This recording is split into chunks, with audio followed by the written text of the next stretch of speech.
আফ্রিকার দেশ মাদাগাস্কারে বিদ্যুৎ ও পানির সংকটকে কেন্দ্র করে শুরু হওয়া বিক্ষোভ রক্তক্ষয়ী রূপ নেওয়ার পর অবশেষে প্রেসিডেন্ট আন্দ্রি রাজোয়েলিনা তার সরকার ভেঙে দিয়েছেন। গতকাল সোমবার রাষ্ট্রীয় টেলিভিশনে দেওয়া এক ভাষণে এই ঘোষণা দিয়েছেন তিনি। গত সপ্তাহে শুরু হওয়া ওই বিক্ষোভ গতকাল পর্যন্ত চলেছে। জাতিসংঘের হিসাব অনুসারে গত কয়েকদিনে বিক্ষোভে সহিংসতার ঘটনায় অন্তত ২২ জন নিহত হয়েছেন এবং আহত হয়েছেন আরও ১০০ জনের বেশি। বিক্ষোভকারীদের একটা বড় অংশই তরুণ। মাদাগাস্কারের রাজধানী আনতানানারিভোয় জীবনযাপনের মান ক্রমেই অবনতির দিকে থাকায় সরকার বিরোধী ওই বিক্ষোভ শুরু হয়।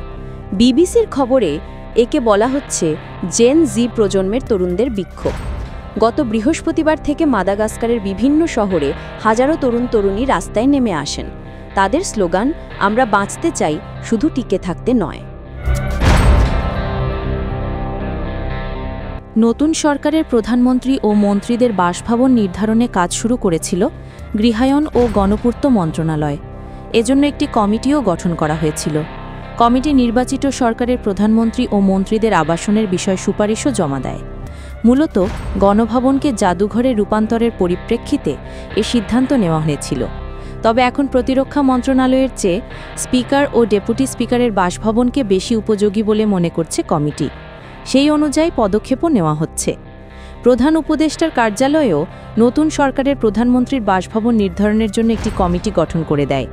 তারা শেরেবাংলা নগরে দুটি স্থান প্রধানমন্ত্রীর বাসভবন হিসেবে প্রস্তুত করার বিষয়টি বিবেচনা করছে। একটি হচ্ছে শেরেবাংলা নগরের সংসদ ভবন এলাকার স্পিকার ও ডেপুটি স্পিকারের বাসভবন, আরেকটি হচ্ছে প্রতিরক্ষা মন্ত্রণালয় এলাকা।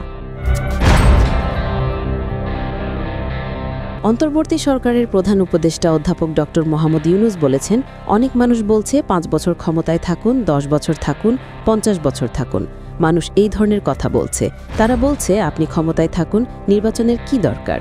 অন্তর্বর্তী সরকার ৬ মাসের মধ্যে নির্বাচন দিয়ে থাকে, কিন্তু বাংলাদেশে কেন ১৮ মাস সময় লাগছে? এমন প্রশ্নের জবাবে এসব কথা বলেন তিনি।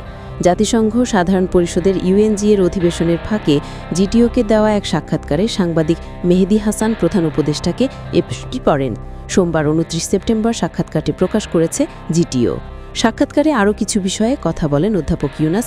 এর মধ্যে ছিল জাতীয় নির্বাচন দেরিতে হওয়ার যৌক্তিকতা, রোহিঙ্গা সংকট ও আওয়ামী লীগের কার্যক্রম নিষিদ্ধ করা সংশ্লিষ্ট নানা বিষয়।